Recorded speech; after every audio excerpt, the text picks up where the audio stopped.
মাওলানা দেলার হোসেন সাইদি সাহেবকে বক্তব্য রাখার জন্য অনুরোধ জানাচ্ছি। নাহমাদুহু ওয়া নুসাল্লি আলা রাসূলিল কারীম ওয়া আলা আলিহি ওয়া আসহাবিহি আজমাইন। আউযু বিল্লাহি মিনাশ শাইতানির রাজীম। বিসমিল্লাহির রহমানির রহিম। মাননীয় স্পিকার, আপনি এই মহান সংসদের স্পিকার হিসেবে নির্বাচিত হয় আমরা জাতীয় সংসদের পক্ষ থেকে আপনাকে অন্তরের অন্তঃস্থল থেকে মোবারকবাদ জানাচ্ছি। মাননীয় স্পিকার, আমি আজ এই সংসদে দাঁড়িয়ে ওই মহান আল্লাহ পাকের প্রশংসায় সেজদা অবনত হচ্ছি, যিনি 1 অক্টোবরের ব্যালট যুদ্ধের মাধ্যমে সুদীর্ঘ 5 বছরের দুঃশাসন, সীমাহীন দুর্নীতি, ইসলাম বিরোধী কর্মকাণ্ড, দেশব্যাপী ভয়াবহ সন্ত্রাসের মোকাবেলায় 4 দলীয় ঐক্যজোটের মহা বিজয় দান করেছেন এবং যার ফলশ্রুতিতে আজকে আমরা এই মহান সংসদে দাঁড়িয়ে কথা বলার সুযোগ লাভ করেছি।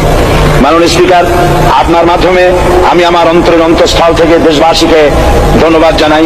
বিশেষ করে আমার নির্বাচনী এলাকা পিরোজপুর, নাজিরপুর, ইন্দুরকানীবাসী ভাই বোনদের প্রতি কৃতজ্ঞতা জানাই, যাদের অক্লান্ত পরিশ্রমে এবং মূল্যবান ভোটের মাধ্যমে আমি নির্বাচিত এই মহান সংসদের সদস্য হওয়ার সুযোগ লাভ করেছি।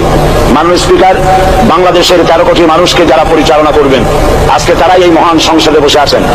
আমি আপনার মাধ্যমে তাদের উদ্দেশ্যে কিছু কথা বলতে চাই। জবাবদিহিমূলক সরকার, কল্যাণমূলক সরকার ও সুস্থ প্রশাসন, এই বাক্যগুলি আমরা প্রায় শুনে থাকি। এই বাক্যগুলির অর্থ সরকার স্বৈরাচার নয়, বরং জনগণের কল্যাণে জনগণ নিকট দায়বদ্ধ সরকার, যা আব্রাহাম লিঙ্কনের ভাষায় by the people for the people of the people. বর্তমান পৃথিবীতে মূলত গণতান্ত্রিক দেশে এখন সরকারকে বিবেচনা করা হয়, এরূপ সরকারের জনগণের সার্বভৌম ক্ষমতার উৎস হিসাবে বিবেচনা করা হয়। অর্থাৎ সংখ্যাগরিষ্ঠ প্রতিনিধিদের প্রণীত আইনই হলো আইন এবং নির্বাচিত হবার পর সরকার হয়ে পড়েন সমগ্র জনগণের, আর বিরোধী দল হয় ছায়া সরকার। মাননীয় স্পিকার, সরকারকে সঠিক পথে পরিচালনার জন্য বিরোধী দলকে অপরিহার্য বিবেচনা করা হয়। বর্তমান গণতান্ত্রিক চেতনা বেশি পুরনো নয়, মানুষ মূলত রাজতান্ত্রিক স্বৈর শাসনের সাথেই বেশি পরিচিত। বস্তুত বর্তমান পৃথিবীতে গণতান্ত্রিক শাসন ব্যবস্থায় জবাবদিহিমূলক, কল্যাণমূলক, স্বচ্ছ প্রশাসনের যে কথাবার্তা আমরা শুনতে পাই, এর প্রথম উপস্থাপক হলেন বিশ্বনবী হযরত মুহাম্মদ রাসূলুল্লাহ সাল্লাল্লাহু আলাইহি ওয়াসাল্লাম। বর্তমান গণতান্ত্রিক ব্যবস্থাপনার সাথে ইসলামের মূল পার্থক্য হলো সার্বভৌমত্বের ধারণা নিয়ে। ইসলামের দৃষ্টিতে সার্বভৌমত্বের মালিক জনগণ নয়, মালিক হলেন আল্লাহ রাব্বুল আলামিন। কিন্তু সরকার গঠন ও পরিচালনা জনগণের ইচ্ছার ভিত্তিতেই হতে হবে। জনগণের ইচ্ছার বিরুদ্ধে ক্ষমতায় থাকার অধিকার ইসলামের স্বীকৃত নয়।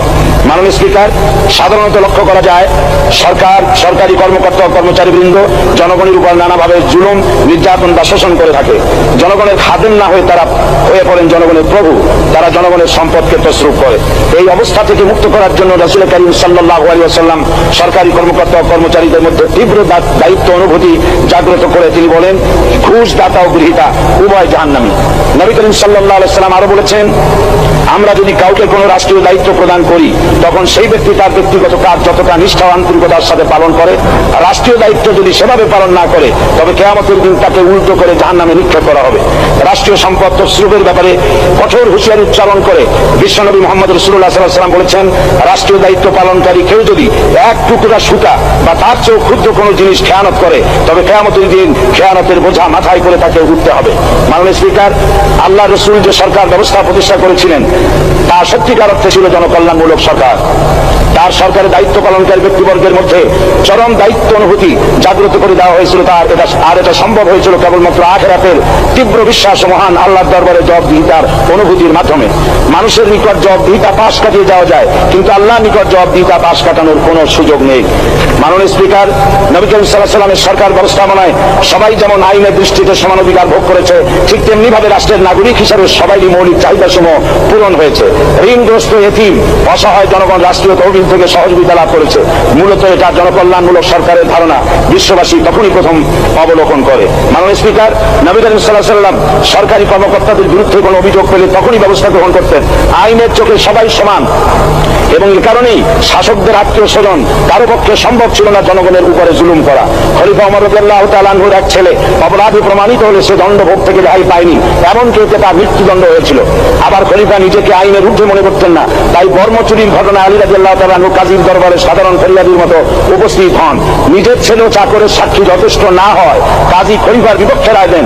এখানে বিচার বিভাগ ছিল সম্পূর্ণ স্বাধীন এবং শাসন বিভাগের নিকট তার কোনো দায়বদ্ধতা ছিল না। মাননীয় স্পিকার, এসব হলো ইতিহাস। মুসলমান আজ অনুসরণ করতে চায় না তাদের অতীতের গৌরবোজ্জ্বল কর্মপদ্ধতিকে।